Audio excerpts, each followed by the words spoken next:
Hello student, welcome back to my channel. Today's class we are going to discuss the IC555 as a unstable multivibrator.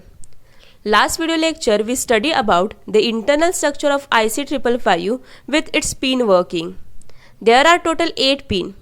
First pin is the ground, second pin is the trigger, third pin is the output voltage, fourth pin reset, fifth pin control voltage, sixth pin threshold, 7 pin discharge, and the last pin is the VCC. So these are the total 8 pins present in the IC555.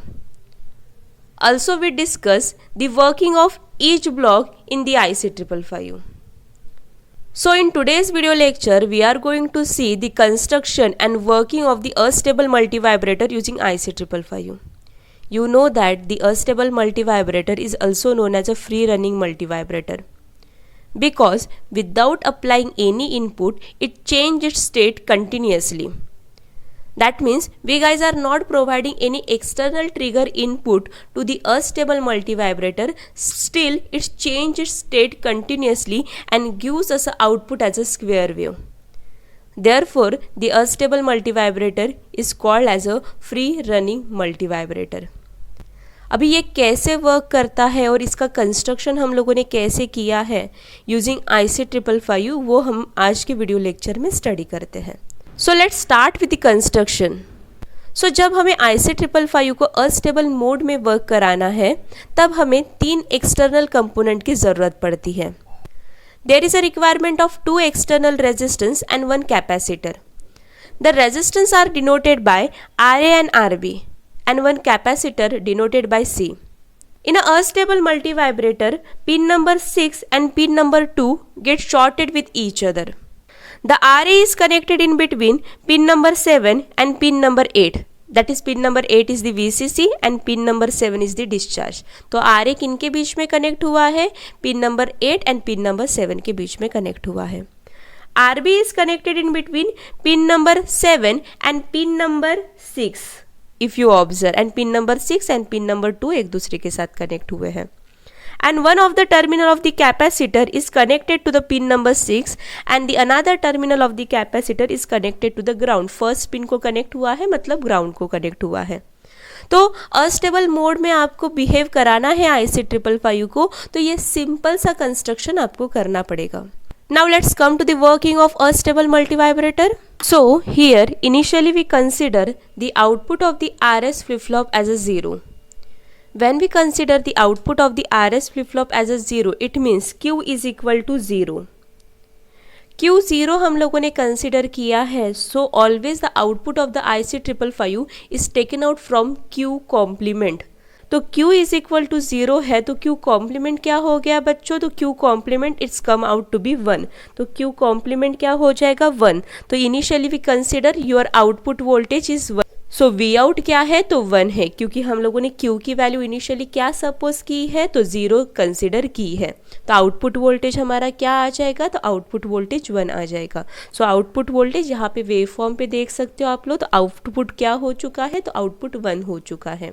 So what you observe here, the output of the RS flip-flop is applied to the discharge transistor.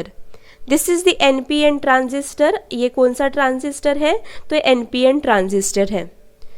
When you guys applied 0 input to the NPN transistor goes into the cutoff mode. NPN transistor किस में जाएगा? तो cut off mode में जाएगा, और you can say that of state में जाएगा. As this transistor is behave like a off switch, तो यहाँ पे आपको क्या ऑब्जर्व हो रहा है कि ये जो आप लोगों ने एक्सटर्नल कनेक्ट की गई सर्किटरी है RA, RB एंड C, वो आप लोगों के ट्रांजिस्टर से डिस्कनेक्ट हो जाएंगी, क्योंकि अभी ये किसके जैसे बिहेव कर रहा है? ऑफ स्विच के जैसे बिहेव कर रहा है. So this circuit RA, RB and C is directly connected to the VCC. As it directly connected to the VCC, the capacitor charged through RA, RB. Capacitor क्या करेगा? तो यहाँ से आपका करंट फ्लो होना शुरू होगा और कैपेसिटर खुद को चार्ज करेगा through a path RA, RB and C. तो जब आप लोगों का ट्रांजिस्टर कट ऑफ स्टेट में जा रहा है या you can say that of state में जा रहा है तो कैपेसिटर खुद को क्या कर रहा है, तो कैपेसिटर खुद को चार्ज कर रहा है। कौन से पाथ से चार्ज कर रहा है बच्चों, तो RA, RB and C। And as the capacitor get charge, तो आप लोगों को यहाँ पे एक टाइम कांस्टेंट मिलेगा which is equal to the TC because it is a charging time constant which is come out to be RA plus RB, क्योंकि किसके थ्रू चार्ज हो रहा है आप लोगों का, कौन से रेजिस्टेंस के थ्रू चार्ज हो रहा है, RA and RB both are connected is in this series. So आप लोग कैसे लिखोगे, RA plus RB into C and there is a one time constant in front of this which is come out to be 0.693। ये कैसे आया वो हम लोग डिस्कस करेंगे। So what is a charging time constant is come out to be 0.693 RA plus RB into C। So what you observe, capacitor VCC के through continuously क्या हो रहा है, तो चार्ज हो रहा है। तो कैपेसिटर कंटिन्यूसली चार्ज होके खुद के वोल्टेज को क्या करेगा, तो इंक्रीज करेगा। And what you observe, this capacitor, the one end of the capacitor is connected in between the 6 pin and the second pin. जैसे ही कैपेसिटर का चार्जिंग वोल्टेज 2/3 VCC तक आता है, और you can say that when the capacitor charging voltage exceeds 2/3 VCC, किससे बढ़ता है, 2/3 VCC से बढ़ता है and it's connected to the 6 pin and the second pin. मतलब आपका वोल्टेज कितना बढ़ा, 2/3 VCC से बढ़ा। 2/3 VCC से बढ़ा मतलब यहाँ पे आपका वोल्टेज क्या है, तो 2/3 VCC से, और यहाँ पे भी 2/3 VCC से ज़्यादा है। जब वोल्टेज यहाँ का 2/3 VCC से ग्रेटर रहेगा तब आप लोगों के कंपैरेटर का आउटपुट क्या रहेगा, तो कंपैरेटर क्या करता है, तो दो इनपुट वोल्टेज को कंपेयर करता है। And to the fifth pin, the voltage is come out to be 2/3 VCC because of this voltage divider, and the voltage at this pin is come out to be 1/3 VCC। हम लोगों ने last video lecture में देखा था। But अभी जो आप लोगों का वोल्टेज आ रहा है because of this capacitor is greater than 2/3 VCC, तो कंपैरेटर क्या करता है, तो कंपैरेटर जो इनपुट वोल्टेज आ रहा है उसको कंपेयर करता है। यहाँ पे कितना वोल्टेज है, तो यहाँ पे वोल्टेज है ग्रेटर देन 2/3 VCC। यहाँ पे वोल्टेज कितना आ रहा है, तो यहाँ पे 2/3 VCC आ रहा है by using this voltage divider. तो which one is greater, greater than 2 VCC/3 is greater. तो आप लोगों का कौन सा टर्मिनल का वोल्टेज ज़्यादा है, नॉन इन्वर्टिंग टर्मिनल का वोल्टेज ज़्यादा है। तो यहाँ पे क्या हो जाएगा, आप लोगों का कंपैरेटर हाई आउटपुट प्रोड्यूस करेगा। Similarly come to the lower comparator. 1/3 VCC कहाँ से आया है, तो वोल्टेज डिवाइडर ने आप लोगों को यहाँ पे कितना वोल्टेज दिया है, तो 1/3 VCC। यहाँ पे वोल्टेज कहाँ से आया है, तो this pin is connected to the capacitor. Capacitor का वोल्टेज कितना बड़ा है, तो 2/3 VCC से भी इंक्रीज हुआ है। So 1/3 VCC greater than 2/3 VCC, definitely 2/3 VCC is greater. So negative terminal का वोल्टेज ग्रेटर है।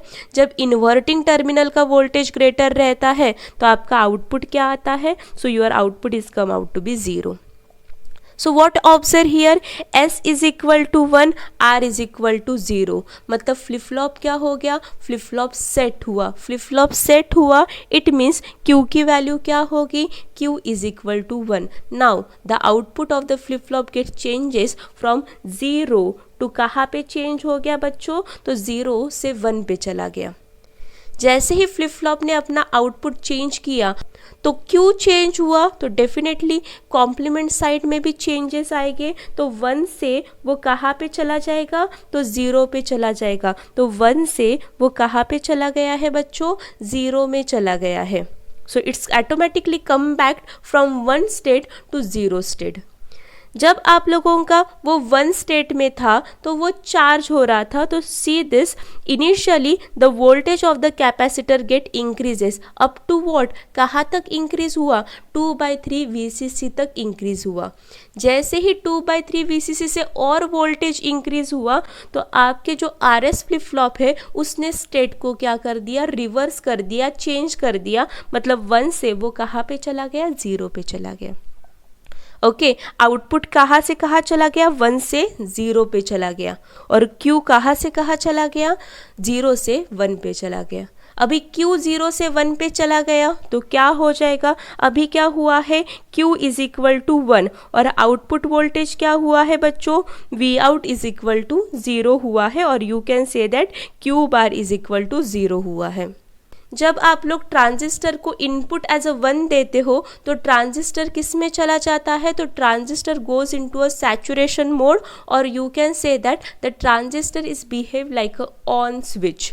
तो ट्रांजिस्टर किसके जैसे बिहेव करेगा, तो ट्रांजिस्टर ऑन स्विच के जैसे बिहेव करेगा। जैसे ही ट्रांजिस्टर ऑन स्विच पे जैसे बिहेव कर रहा है, now the capacitor start discharge through the RA and the transistor. Capacitor क्या करेगा, तो कैपेसिटर खुद के एनर्जी को डिस्चार्ज करेगा। तो पाथ क्या रहेगा डिस्चार्जिंग का, तो पाथ रहेगा आप लोगों का capacitor, RB and the transistor. अभी RA पार्टिसिपेट कर रहा है क्या, क्योंकि अभी ट्रांजिस्टर ने पाथ को क्या किया, क्लोज किया। क्यों को क्लोज किया, क्योंकि ट्रांजिस्टर ऑन स्विच के जैसे बिहेव कर रहा है। तो कैपेसिटर ने ट्रांजिस्टर के थ्रू क्या किया, खुद को डिस्चार्ज किया। So what is the discharging path in this case, so discharging time constant is come out to be 0.693 RB into C। RB ही क्यों आया, क्योंकि RA पार्टिसिपेट नहीं कर रहा है डिस्चार्जिंग के टाइम पे। डिस्चार्जिंग के टाइम पे सिर्फ कौन पार्टिसिपेट कर रहा है, RB पार्टिसिपेट कर रहा है, और आप लोगों का कैपेसिटर ट्रांजिस्टर के थ्रू डिस्चार्ज हो रहा है। तो discharging time constant in case of astable multivibrator is come out to be 0.693 RB into C। अभी कैपेसिटर डिस्चार्ज कर रहा है, मतलब कैपेसिटर खुद के एनर्जी को कम कर रहा है, तो वो कहाँ तक अपने जो वोल्टेज है उसको रिड्यूस कर सकता है इस केस में। सो कैपेसिटर का वोल्टेज कम से कम आ सकता है 1/3 VCC तक। जैसे ही कैपेसिटर का वोल्टेज लेस देन 1/3 VCC होगा, okay, that means this capacitor is connected to the 6 pin and second pin, मतलब 6 पिन और सेकेंड पिन का वोल्टेज जैसे ही लेस देन 1/3 VCC होगा तो आपके कंपैरेटर का आउटपुट क्या होगा वो देखते हैं। तो यहाँ पे देखो, तो मैंने क्या लिखा है, 6 पिन पे और सेकेंड पिन पे कैपेसिटर के वजह से कितना वोल्टेज आया है, 1/3 VCC से भी कम वोल्टेज आया है, ज़्यादा कम से कम 1/3 VCC तक। जैसे ही वोल्टेज थोड़ा सा डिक्रीज हुआ 1/3 VCC से, तो आप लोगों के कंपैरेटर का आउटपुट क्या आता है उसके तरफ हम लोग ऑब्जर्व करते हैं। तो अपर कंपैरेटर के तरफ ऑब्जर्व करो। On the 6th pin, the voltage is less than 1/3 VCC, and on this pin, the voltage is up to 2/3 VCC. 2/3 VCC बड़ा है या लेस देन 1/3 VCC बड़ा है, तो डेफिनेटली 2/3 VCC बड़ा है। 2/3 VCC बड़ा होने की वजह से कौन से इनपुट पे वोल्टेज ज़्यादा है, तो इन्वर्टिंग टर्मिनल पे वोल्टेज ज़्यादा है। जैसे ही इन्वर्टिंग टर्मिनल का वोल्टेज बढ़ेगा तो यहाँ पे आउटपुट क्या आ जाएगा, आप लोगों के कंपैरेटर का 0 आउटपुट आ जाएगा। ओके, जब तक 0 0 है it will not change it's state, तो 0 0 है तो नो चेंज आएगा। तो फिर से हम लोग नीचे के तरफ देखते हैं, तो नीचे के तरफ भी आप लोगों का इनपुट क्या आ रहा है, less than 1/3 VCC, and this is 1/3 VCC। The voltage coming to the inverting terminal is less than 1/3 VCC, और नॉन इन्वर्टिंग टर्मिनल का वोल्टेज कितना है, तो 1/3 VCC। तो कौन सा लेस देन 1/3 VCC बड़ा है या 1/3 VCC बड़ा है, तो 1/3 VCC बड़ा है, मतलब नॉन इन्वर्टिंग टर्मिनल का वोल्टेज बड़ा है। जैसे ही नॉन इन्वर्टिंग टर्मिनल का वोल्टेज बढ़ेगा तो आप लोगों का आउटपुट क्या रहेगा कंपैरेटर का, सो आउटपुट स्विचेस टू 1। कौन से कंपैरेटर का, तो लोअर कंपैरेटर का। तो जैसे ही R इज इक्वल टू 1 हो गया बच्चों, तो जब R इज इक्वल टू 1 रहता है और S इज इक्वल टू 0 रहता है तो आपका आउटपुट क्या आता है, तो output of the RS flip flop is again change to 0। RS flip flop का आउटपुट चेंज हुआ है 0 पे, तो Q कॉम्प्लीमेंट क्या हो गया, तो Q complement is again come back to the 1। मतलब आप लोगों का फिर से आउटपुट कहाँ पे चेंज हुआ है, तो फिर से आउटपुट 0 से 1 पे चेंज हुआ है। किसका, तो IC 555 का। क्योंकि हम लोग IC555 का आउटपुट कहाँ से ले रहे हैं, तो कॉम्प्लीमेंट साइड से ले रहे हैं। तो यहाँ पे आप लोगों का कन्फ्यूजन हो सकता है। फिर से हम लोगों ने कहाँ से शुरुआत की थी, 0 से शुरुआत की थी। जब Q इज इक्वल टू 0 था तो ट्रांजिस्टर कट ऑफ में जा रहा था, ऑफ स्टेट में जा रहा था। ऑफ स्टेट में जा रहा था तो आप लोगों का ट्रांजिस्टर कनेक्टेड नहीं था। आप लोगों का फिर से कैपेसिटर क्या करेगा, चार्ज करेगा, खुद को VCC के थ्रू चार्ज करेगा। What is the charging constant, it come out to be 0.693 RA plus RB into C। Okay, कब तक चार्ज करेगा, तो 2 VCC/3 तक चार्ज करेगा। जैसे ही 2 VCC/3 से एक्सीड होगा वो, again it's change state to Q is equal to 1 and Q bar is equal to 0।